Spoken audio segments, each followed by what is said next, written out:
Le tourisme positif, c'est l'affaire de tous. C'est un peu comme les jeux de société populaires, il n'y a pas d'âge pour s'engager. C'est pour cela que j'ai décidé d'aller échanger avec des étudiants dans nos écoles de tourisme en France. Séverin Ferrand, qui enseigne à l'école française de gastronomie et de management hôtelier Ferrandi, a eu la gentillesse d'organiser une conversation avec 3 étudiantes dynamiques qui ont bien voulu partager leur point de vue, qui, j'ai trouvé, est bien défini sur le tourisme durable. Alors merci Mélissa, Kiteri et Viviane pour ce moment très sympathique et enrichissant que nous avons pu passer ensemble. Je suis François Huette, ambassadeur du tourisme positif avec une expérience internationale, animé par le développement d'un tourisme vertueux guidé par le sens et l'expérience en lien avec son territoire. J'accompagne les acteurs du tourisme, mais pas que, dans l'évolution de leur activité vers un tourisme positif. Et si nous repensions notre rapport au tourisme ? Parce que si on réfléchit bien, une activité touristique ne peut pas prospérer dans un environnement dégradé. On vous emmène dans un voyage vers un tourisme respectueux de la planète et du vivant en partant à la rencontre d'acteurs engagés.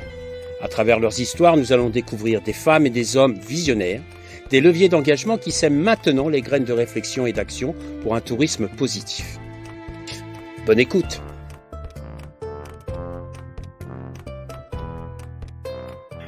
Bonjour, bonjour, bonjour, 3 fois bonjour parce que aujourd'hui, pour la première fois, j'ai 3 invités.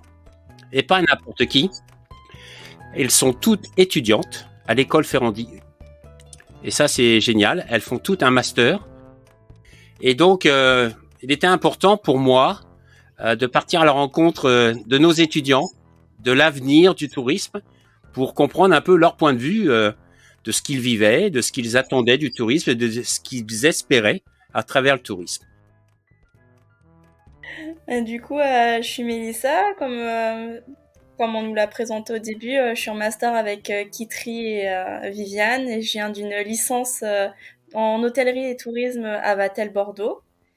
Et c'est vrai que pour moi, du coup, le tourisme, c'est vraiment un sujet hyper important parce que j'ai énormément voyagé étant petite avec mes parents. Et c'est vraiment pour moi découvrir une nouvelle culture, un nouveau pays, découvrir de nouvelles personnes et créer des liens avec des gens. Et c'est vrai, c'est vraiment pour cette création de liens et cette découverte de nouvelles cultures que j'ai décidé de travailler et de faire mes études dans le tourisme et l'hôtellerie. Super, merci. Et toi, Viviane, tu veux te présenter ? Moi, c'est Viviane, en master, donc avec mes chers camarades. Je suis un pur produit Ferrandi parce que j'ai fait mon bachelor à Ferrandi également en hospitality management. Moi, l'hôtellerie, restauration, c'est depuis que je suis toute petite. J'ai toujours adoré ça. Et surtout parce que moi, ce que j'aime, c'est prendre soin des gens. Et j'aime beaucoup manger également. Je pense que c'est un vrai terrain de jeu où il y a plein de choses à faire et où on ne s'ennuie jamais. Donc voilà. Et Kitri, à toi de te présenter. Alors du coup, moi je suis en double diplôme avec l'ESCP et Ferrandi. Donc du coup, j'ai un peu cette double approche business et en même temps, comme disait Viviane, côté hôtelier, faire plaisir aux gens, service, etc. Et en fait, je me suis tournée vers l'hôtellerie parce que récemment, mon regard sur le voyage, le tourisme, etc. a changé. Parce que fin 2019, avant que la pandémie ne ruine tous nos rêves de voyage, j'ai eu l'occasion de faire un tour d'Europe de 4 mois où j'ai pu parcourir 29 villes et 19 pays en train et avec un thème particulier qui était voyager autour de la danse. Et donc, à travers ce voyage, mon regard a beaucoup changé sur la manière dont on voyage, le fait de souvent prendre l'avion ou d'aller dans des destinations touristiques très connues. Là, j'ai vraiment tout planifié au jour le jour, au gré de mes rencontres et de mes envies, parce que j'avais 4 mois pour tout réaliser. Donc j'ai envie de faire évoluer ma manière de vivre le voyage et le tourisme par là. Ce qui est très intéressant dans ton histoire, c'est que tu as utilisé la danse comme moyen de voyage et de moyen pour aller à la rencontre de l'autre, de différentes cultures, etc. J'aime beaucoup l'idée. Et toi, Viviane, pourquoi tu es dans le tourisme, à part bien manger? Moi, le tourisme, c'est, enfin surtout l'hôtellerie, c'est l'idée d'avoir l'opportunité par notre métier de pouvoir découvrir énormément de cultures et surtout dans un seul et même endroit qui peut être soit un restaurant, soit un hôtel, pouvoir faire rencontrer plusieurs cultures. C'est le but du voyage, c'est de rencontrer d'autres personnes. Et c'est avoir cette idée que chaque pays est unique, et qu'il faut mettre en valeur ça. Je sais pas si Kitri se rappelle exactement de l'expression qu'elle avait utilisée. Si tu peux la redonner, et c'était l'idée que Kitri voulait mettre en avant, c'était que visiter un pays ou en tout cas aller à la rencontre d'une ville, c'est pas forcément TripAdvisor. Je sais plus si tu te souviens. Oui, j'avais dit sortir hors des sentiers battus par le top 10 de TripAdvisor. Exactement. Donc, ouais, c'est vrai que c'est un peu notre objectif pour de changer un peu les mentalités. On aimerait bien proposer des expériences qui sortent de voir juste le Colisée quand on va à Rome ou des choses comme ça. Ouais, moi, je vous rejoins complètement. Toi, Mélissa, par rapport à ton expérience du voyage, euh, comment toi, tu vis ça? Est-ce que tes rêves aussi ont disparu avec le Covid ou? Alors oui, bah, j'avais pris un peu une année de césure après ma licence. J'ai fait un stage de fin d'études. Et puis entre ma rentrée, la fin de mon stage et la rentrée à Ferrandi, j'avais environ 6 mois d'intervalle. Et je m'étais dit, c'était l'occasion vraiment de rendre visite à tous mes amis, de voyager. J'ai eu le temps d'aller voir mes parents qui habitaient à l'époque à Tel Aviv. Mais j'avais des voyages de prévus comme aller au Liban ou aller en Algérie chez des amis. Et c'est vrai que le Covid est arrivé, c'était pas prévu et ça a un peu détruit tous mes plans de voyage. Et du coup, ben, je me suis retournée, j'ai changé ma veste et au contraire, je me suis dit, ben, je vis en France, je ne connais pas forcément bien la France. Et au lieu d'aller à l'étranger, j'ai décidé ben, de visiter la France et de rendre visite à mes amis en France. Et du coup, j'ai découvert de nouvelles régions. J'ai découvert la Bretagne que je ne connaissais pas forcément. Et c'était très intéressant, c'était super sympa. J'ai visité aussi Clermont-Ferrand, je ne connaissais pas non plus. Donc c'est vrai que j'ai changé mes plans, mais c'était un mal pour un bien, on va dire, parce que c'était plutôt sympa, facile d'accès, il y avait juste à prendre le train. Pas de problème de décalage horaire ni autre, donc non, c'était une bonne expérience. Bah, je te rejoins vachement, Mélissa, cette année 2020 était assez compliquée pour beaucoup. Mais enfin, moi, j'ai toujours du mal à dire que j'ai passé une mauvaise année parce que j'ai jamais autant voyagé. Et je me suis rendu compte aussi que voyager, ça voulait aussi dire découvrir son propre pays. Depuis que je suis petite, mes parents nous ont toujours emmenés une semaine en vacances, visiter toute la France. Et quand on était plus grande, on est allé à l'étranger. Mais j'ai toujours gardé cette idée que la France aussi, elle avait plein de choses à découvrir et c'est ce que j'ai moi-même fait toute seule comme une grande si je peux dire cet été parce que je suis allée en montagne en été, chose que j'aurais pas faite naturellement, aller me baigner dans un lac à 6 degrés avec les neiges éternelles en plein été, et pourtant c'est des super souvenirs et bien que j'adore voyager à l'étranger, j'ai trouvé ça génial de me rendre compte que juste à côté de chez moi il y avait ou en tout cas à pas très longtemps en train ou même en voiture, il y avait plein de choses à faire. Après, c'est vrai que voyager à l'étranger, ça restera un objectif dans ma vie. J'imagine que pour vous aussi. Alors, Guittery, mais aussi à vous tous, pourquoi le voyage à l'étranger est aussi important pour vous? Alors moi, j'avais décidé de faire mon projet à l'étranger parce que on avait une envie de dépaysement. J'avais fait une année de stage à Paris puis à Londres et en fait à Londres j'étais tout le temps en activité en fait tous les week-ends j'allais visiter quelque chose etc. Et j'ai retrouvé une envie que j'avais un peu perdue en habitant à long terme à Paris où j'ai mes amis où j'ai un peu grandi etc. J'avais envie de découvrir des choses donc du coup j'ai décidé de faire ce projet de danse en Europe pour avoir donc pour entretenir et stimuler cette envie et aussi pour découvrir d'autres cultures. C'est vrai qu'il y a des choses qu'on connaît pas forcément en France, notamment par rapport à la gastronomie. Chaque région a ses spécialités, etc. Mais ce que j'ai découvert en outre de différentes gastronomies, c'est aussi des différentes manières de vivre, des pays où la politique n'est pas la même chose. J'ai discuté avec des personnes qui sont, comme c'était autour de la danse, j'ai rencontré beaucoup d'artistes. Donc, dans chaque pays, ils avaient une manière très différente de vivre leur art.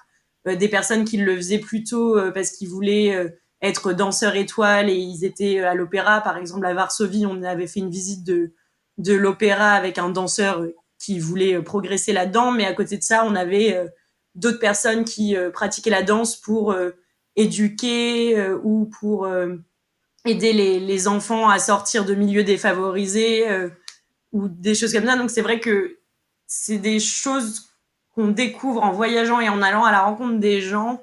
Et le fait d'aller à l'étranger et de se donner ça comme objectif, ça m'a permis de vraiment rencontrer des personnes que j'aurais pas eu l'occasion de rencontrer en France. En plus de découvrir des styles de danse, évidemment, qui existent en France du fait de la mondialisation et de l'immigration, etc., mais qui sont moins présentes. Mélissa, c'est quoi ton plus beau souvenir de voyage? Alors, un de mes plus beaux souvenirs, je dirais que c'est en Jordanie. J'y suis allée pour mes 16 ans avec mes parents parce qu'en fait, je suis née là-bas et c'était un peu un cadeau parce qu'on n'y a jamais vécu. Je suis née là-bas puis mes parents ont déménagé.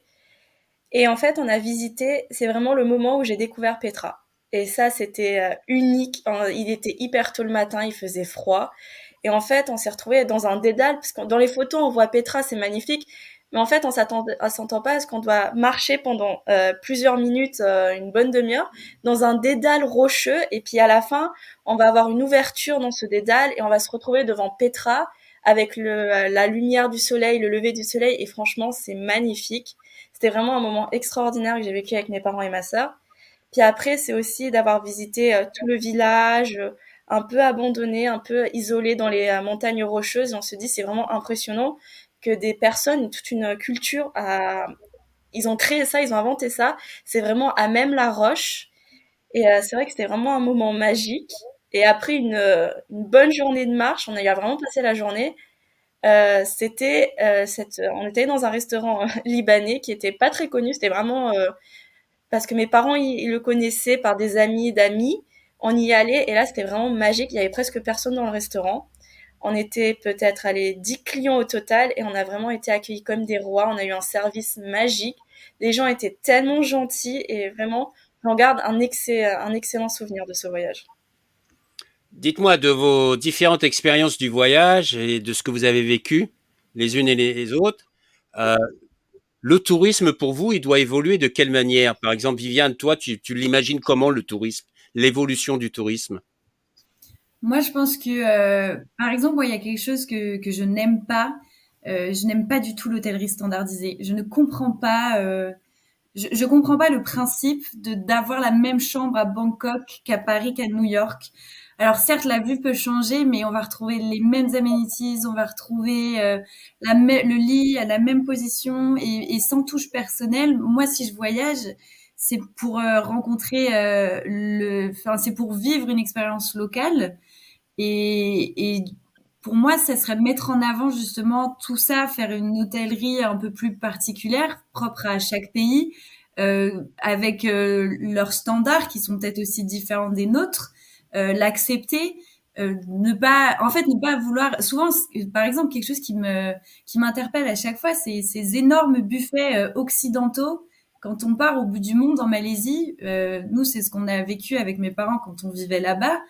Enfin, moi, si je vais en Malaisie, c'est pas pour manger des œufs brouillés. J'ai pas envie de manger des œufs brouillés. Et du coup, ce serait mettre en avant les particularités. C'est ça qui m'intéresse. Et toi qui te ris, qu'est-ce que tu penses que tu peux apporter par rapport à ton expérience au tourisme de demain?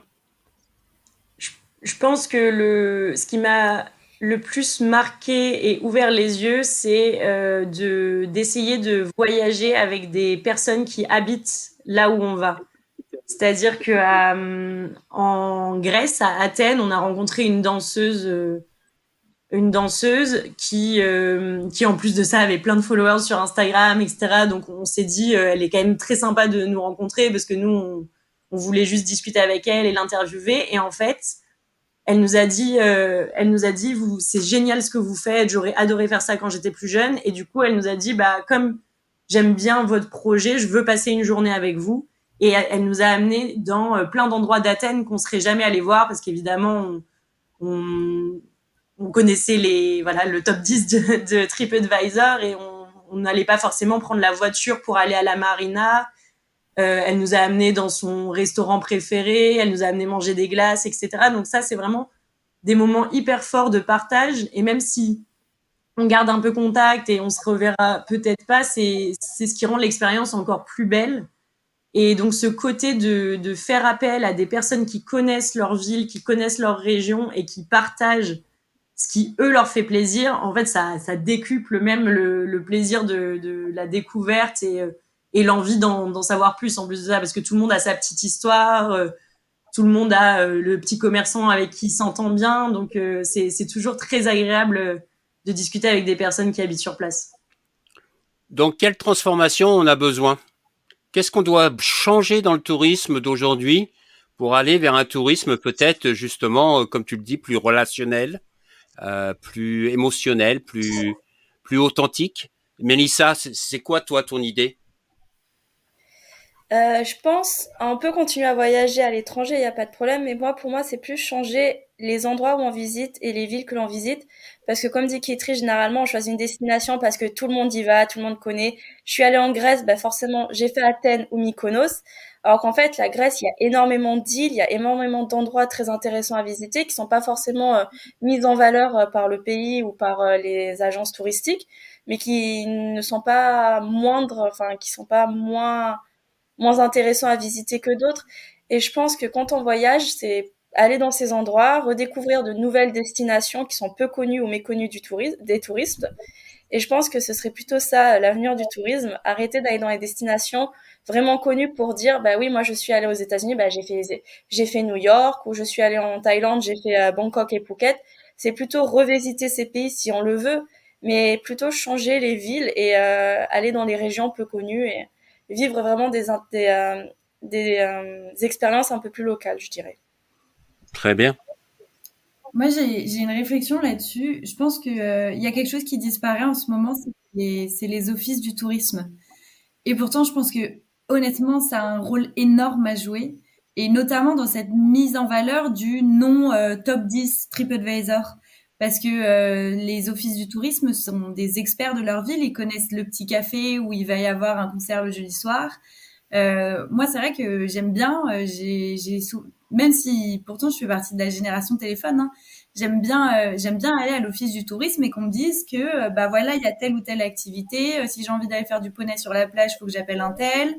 Et pouvoir discuter en vrai, de clairement pas seulement dire au moteur de recherche, bah moi j'aimerais bien aller manger des huîtres, mais dire ah ouais, et puis qu'on me propose, ah bah en fait il y a une dégustation de vin avec.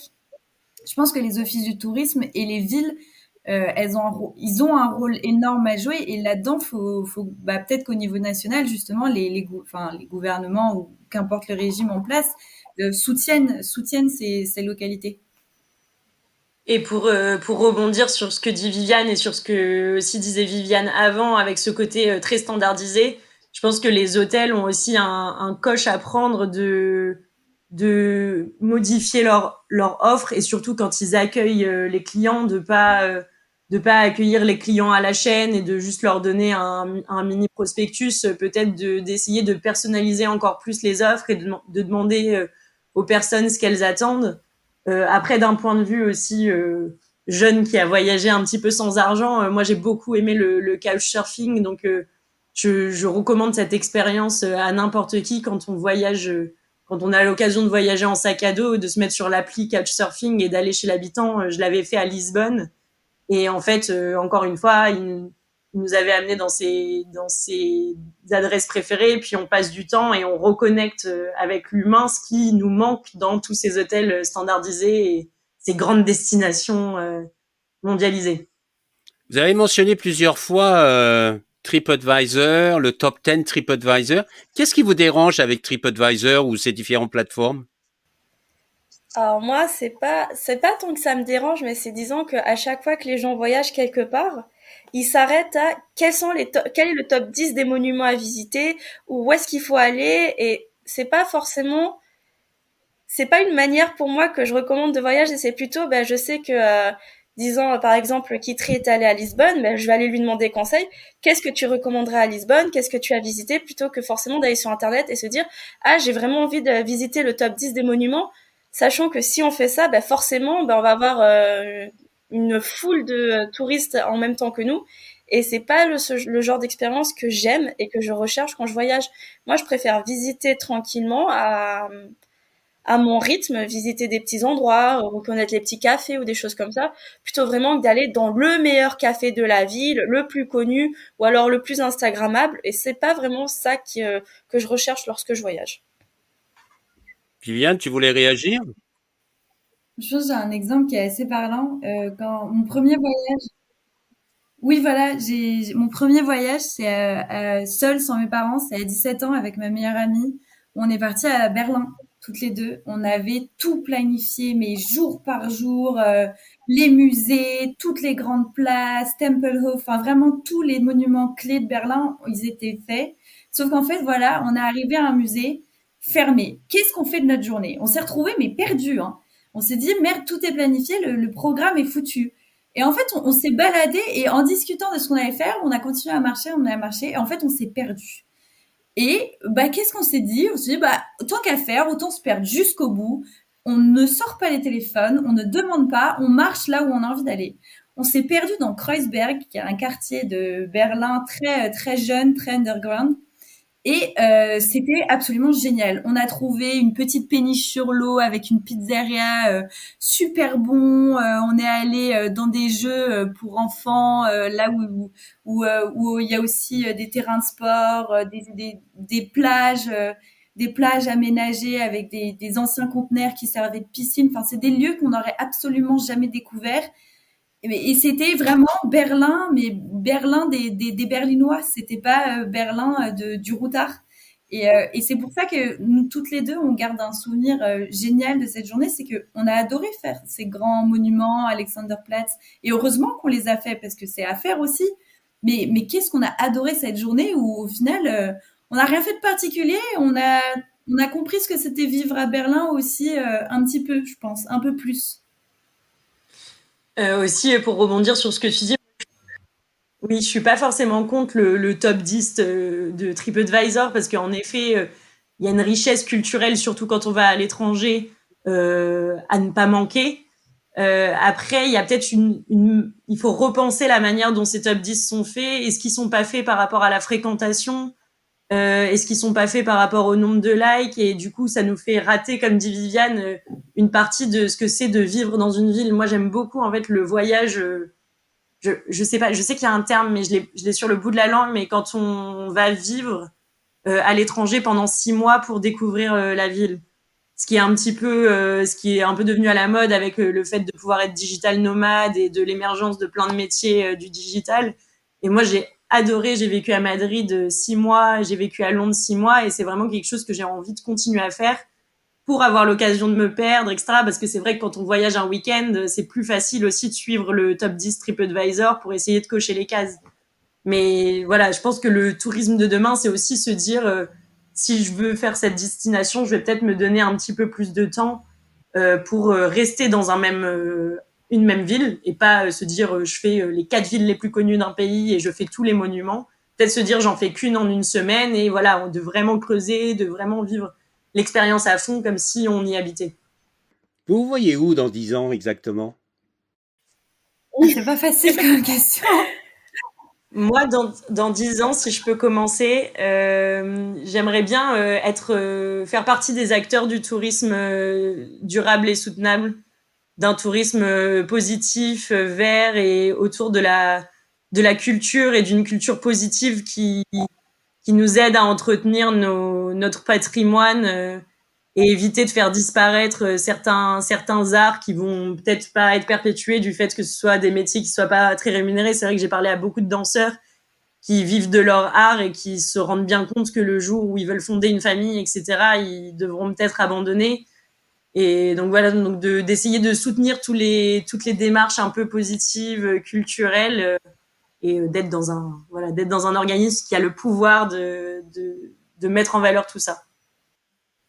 Oui, je vais rebondir sur ce qu'a dit Kitri.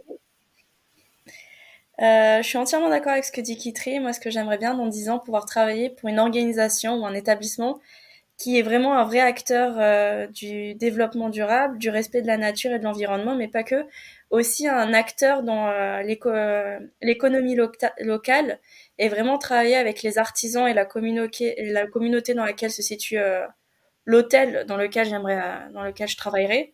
C'est vraiment participer et promouvoir la culture, l'art et tout ça, parce que pour moi c'est vraiment important parce qu'on apprend et on découvre un pays et une culture, enfin un pays par sa culture, par ses artisans, par la vie de la communauté. Et c'est vrai que pour moi ce serait vraiment être acteur de ça et pas travailler pour une énorme organisation qui a des milliers d'hôtels dans le monde et qui fait, comme dit Viviane, des hôtels et des chambres standardisées partout, sans chercher à être un peu plus, à se différencier en s'appuyant sur des traditions ou des monuments ou des danses locales, par exemple, et essayer d'avoir un peu ce petit grain de mystère et de folie. Et c'est plutôt pour ce genre d'établissement que j'aimerais travailler plus tard. Moi, je pense que moi, j'aimerais beaucoup travailler dans le marketing d'hôtellerie de luxe. Petite anecdote pour le groupe Accor. J'adore le groupe Accor.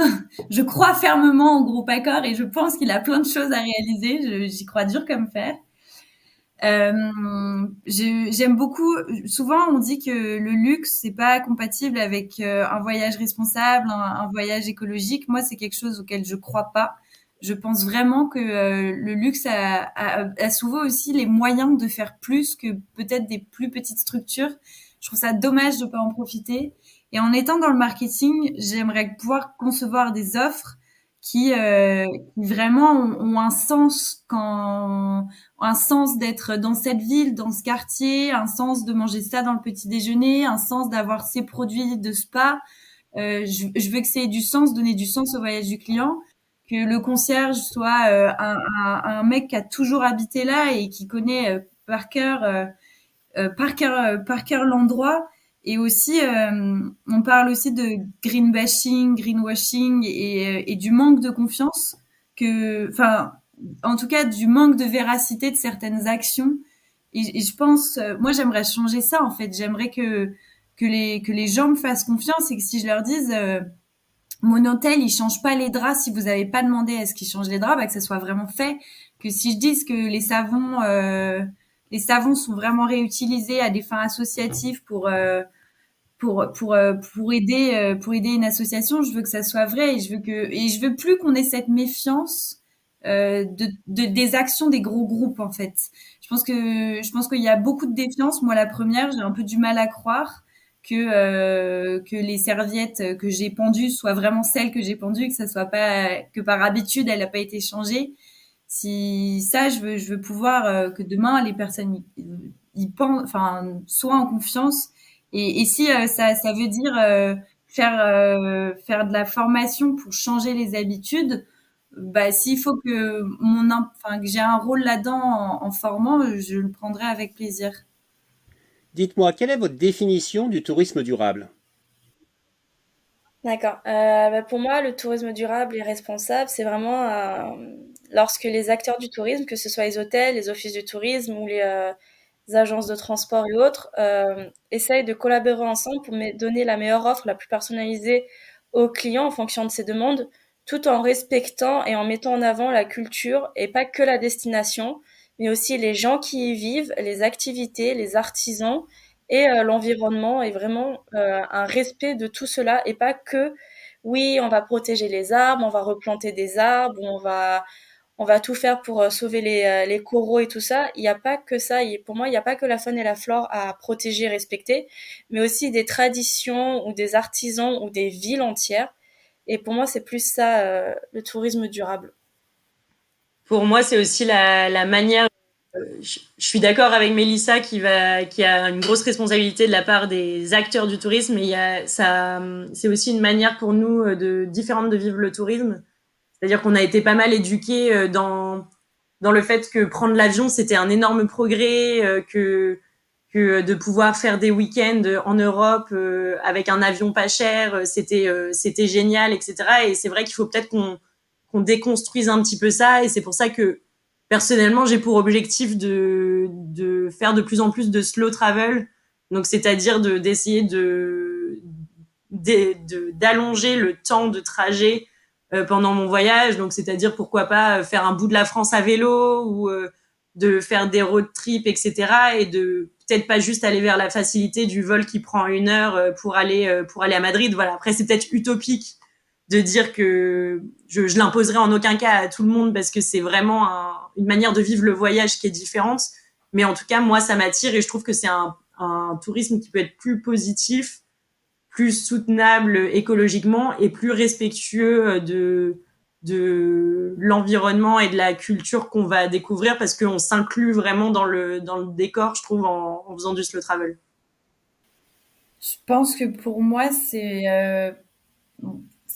à formuler comme ça, c'est peut-être étrange, mais que c'est sortir le tourisme de la consommation pure et dure. C'est-à-dire, je vais à un endroit, j'ai profité de cet endroit et je repars et j'ai plus pris que j'ai donné. Alors, c'est aussi utopique de se dire qu'on va voyager en donnant autant. Enfin, c'est pas le but. Mais ce que je veux dire, c'est avoir pu. Pour moi, le voyage responsable est très tourné vers les gens. Je pense que c'est inclure les communautés locales au sein des hôtels, avoir conscience de l'impact qu'on peut laisser, par exemple, en surutilisant une plage. Essayer de se dire bah c'est pas grave, je vais pas aller à cet endroit-là parce que je risque de l'abîmer et qu'il y a eu trop de passages cet été, mais j'irai l'été prochain. Par exemple, dans ma région, il y a des endroits où les chemins de randonnée sont fermés au public quand il y a eu trop de passages et que du coup la mairie décide d'autoréguler et dire non, ça suffit, on veut protéger. Et pourtant c'est frustrant. Et moi cet été, je me suis retrouvée, bah tant pis, j'avais fait la route, j'ai pas pu y aller. C'est pas grave, j'irai la semaine prochaine. Et c'est un peu ça le tourisme durable, je pense. C'est un tourisme plus global dans le sens moins égoïste. Est-ce que vous pensez que votre génération est comme vous et a la même philosophie, la même vision du tourisme durable? Personnellement, je pense qu'on est un petit peu, on va dire, on est dans le peloton qui a cette idéologie de tourisme positif parce que dans nos camarades et même dans les gens que je côtoie en école de commerce, il y en a quand même beaucoup qui aiment le confort ou n'importe où ils aillent, qui sont pas du tout, qui remettent pas du tout en question ce côté standardisé, qui sont très heureux de retrouver à l'autre bout du monde le confort auquel ils sont habitués en France. Après, je pense que notre génération est de plus en plus sensibilisée au fait que l'environnement se détériore, que l'action de l'homme a un impact négatif sur la faune et la flore. J'ai énormément de copains d'école qui pendant leurs Erasmus, etc., sont allés voir la faune et la flore, par exemple en Amérique latine, en se disant bah peut-être ça va disparaître et qui éduquent un petit peu leur conscience à ça et qui en rentrant se disent il y a tout ça qui est en train d'être détruit, donc on va peut-être repenser nos actions. Donc voilà, je pense que c'est quelque chose de progressif qui est en train de se faire, mais c'est pas dans toutes les têtes, même dans notre génération. Ouais, mais je pense que je serais un petit peu plus nuancée que Kitri. En fait, pour moi, Kitri, c'est celle qui a le plus d'idéaux et qui a le plus de volonté aussi. Par exemple, moi, la première, aller faire du couchsurfing, c'est pas forcément mon univers. J'ai pas envie. Moi, quand je pars en vacances, c'est aussi parce que j'ai envie de me faire plaisir et que j'ai envie d'avoir un cadre un peu plus fancy. Après, étant étudiante, j'utilise énormément des Airbnb, mais je vais par exemple prendre un joli Airbnb. Je vais pas prendre. Et dans cette idée-là, je trouve que même si je pense que tout le monde n'a pas la même conscience écologique ou même enfin de développement durable, je pense vraiment que c'est devenu dans nos habitudes d'y faire attention beaucoup plus que nos parents et que au fond de nous, on réfléchit. Je pense vraiment qu'on réfléchit, que beaucoup de mes amis, par exemple, vont quand même se dire, vont avoir ce petit réflexe de faire attention. Et je pense que comme c'est devenu une question de réflexe, c'est beaucoup plus prenant que dans les générations enfin, antécédentes.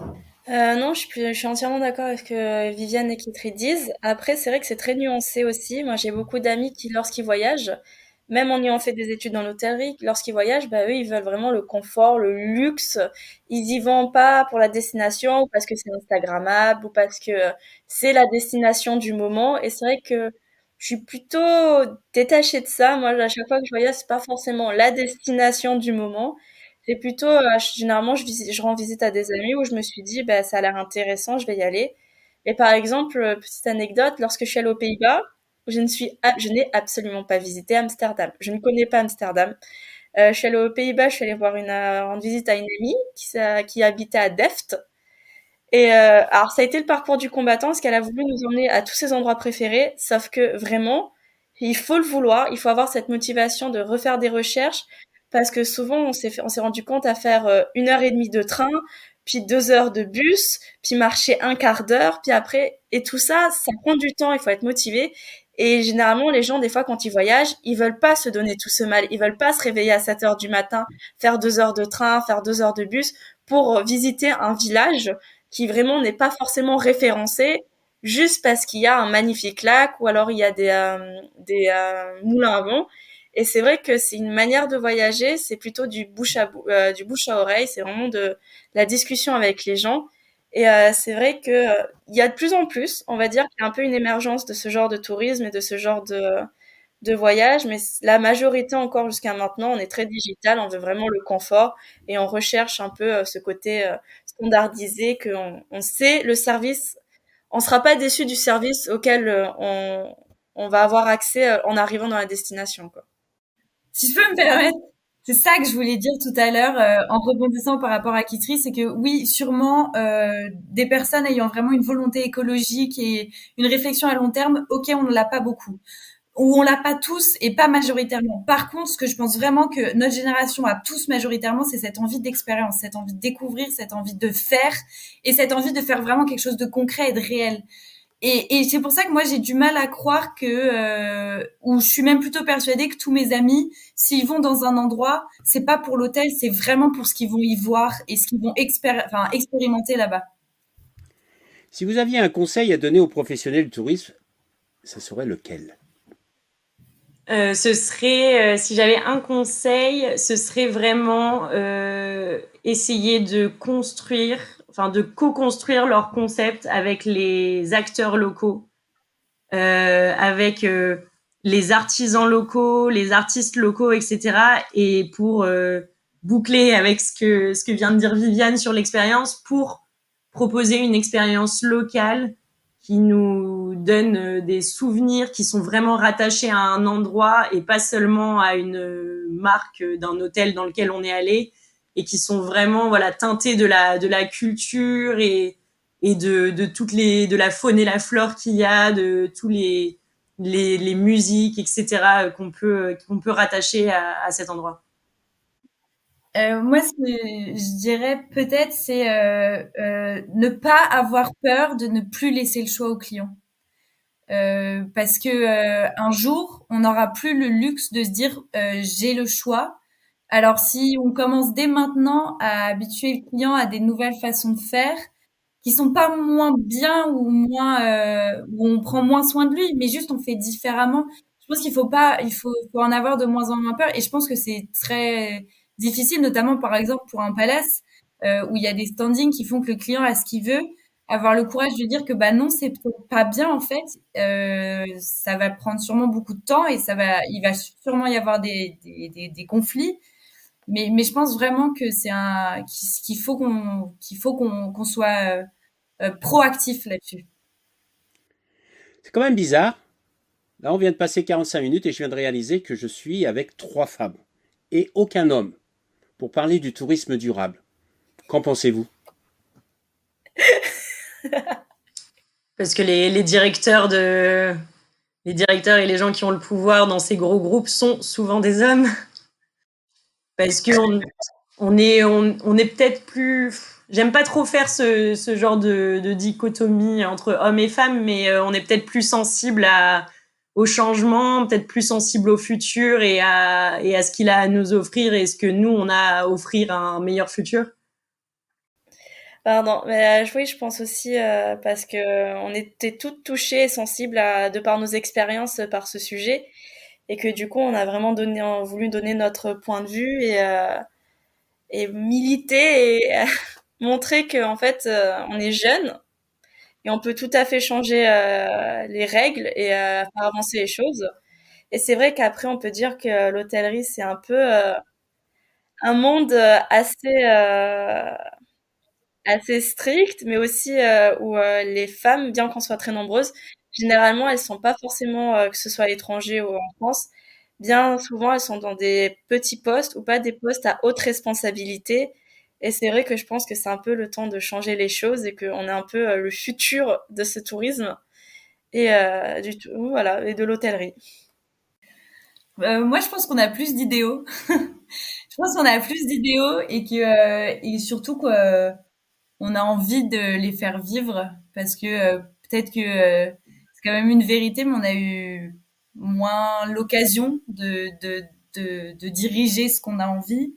Alors peut-être que là, vous nous avez fourni cette opportunité. Alors on a été les premières à sauter dessus parce que on a des choses à dire et on veut le faire savoir, quoi.